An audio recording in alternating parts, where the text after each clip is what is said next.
Hey beautiful, hope you're having an amazing day. Today we're breaking down everything you need to know about Cantarella, her weapons, gear, echoes, stats, team synergies, and whether she's worth pulling or not. But before we get started, I want one of you to get your dream character.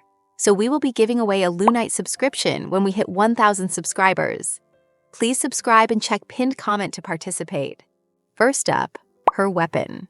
Cantarella's signature rectifier is a beast, 412 base attack and a massive 72% crit damage substat.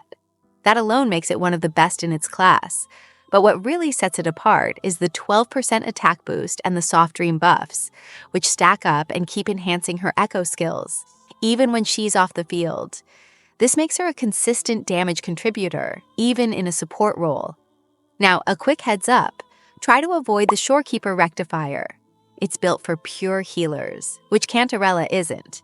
If you don't get her signature weapon, solid alternatives include String Master and Rhyme Drape Sprouts, which provide attribute damage and attack bonuses to keep her performing at peak efficiency.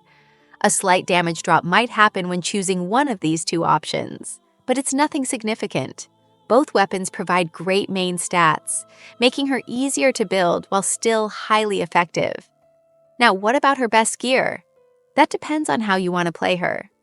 If you're running DPS Cantarella, the Midnight Veil set is the way to go, giving a 10% Havoc damage boost and triggering a 400% Havoc explosion on her outro skill. On the other hand, if you're leaning into her support role, go for Empyrean Anthem, which boosts energy regen and coordinated attacks. Moonlit Clouds is another solid choice, granting a 22.5% attack buff to the next Resonator, while also enhancing healing output. No matter which build you choose, Cantarella has the flexibility to excel in both roles. Her echoes are just as important. For a DPS setup, the best pick is Nightmare Impermanence Heron, which enhances Havoc damage and raw burst potential output. If you're running Havoc Eclipse, then Lorelei is a strong alternative, offering consistent stacking buffs. But if you're focusing on support, Empyrean Anthem paired with Hecate is the go-to choice, as it enhances her ER while providing a team-wide attack buff. Now let's talk about her stats and substats.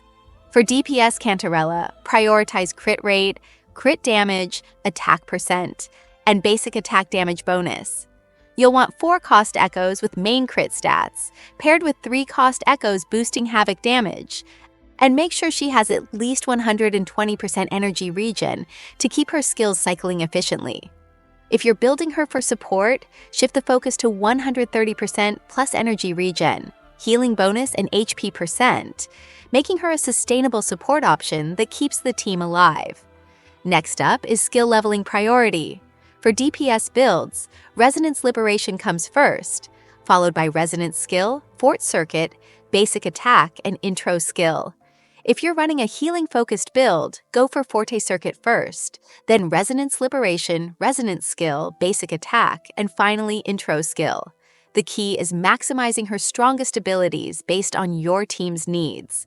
Speaking of teams, let's talk about her best comps. If you're running DPS, the perfect lineup includes Cantarella, Camellia, and Racha, creating a devastating damage trio.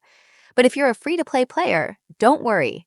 She pairs amazingly well with Havoc Rover and Sanhua, giving you a budget-friendly team that still performs. Want a more flashy lineup? Try Yinxi, Changli, or Carlotta, who synergize beautifully with Cantarella's kit. No matter how you build her, she elevates the team to another level. So, is Cantarella worth it? Absolutely. She's not just another unit, she's a game changer. A hybrid of a buffer, healer with big Havoc burst damage potential, all rolled in one. Whether you're using her to keep your team alive or unleashing her full offensive potential, she's a phenomenon. Now, I want to know, are you pulling for Cantarella? Let me know in the comments. And of course, don't forget to like, subscribe, and turn on notifications so you don't miss any updates. Oh, and remember, we're giving away a Lunite subscription at 1,000 subscribers. So hit that subscribe button and turn on notifications. Until next time, happy exploring and may your pulls be blessed.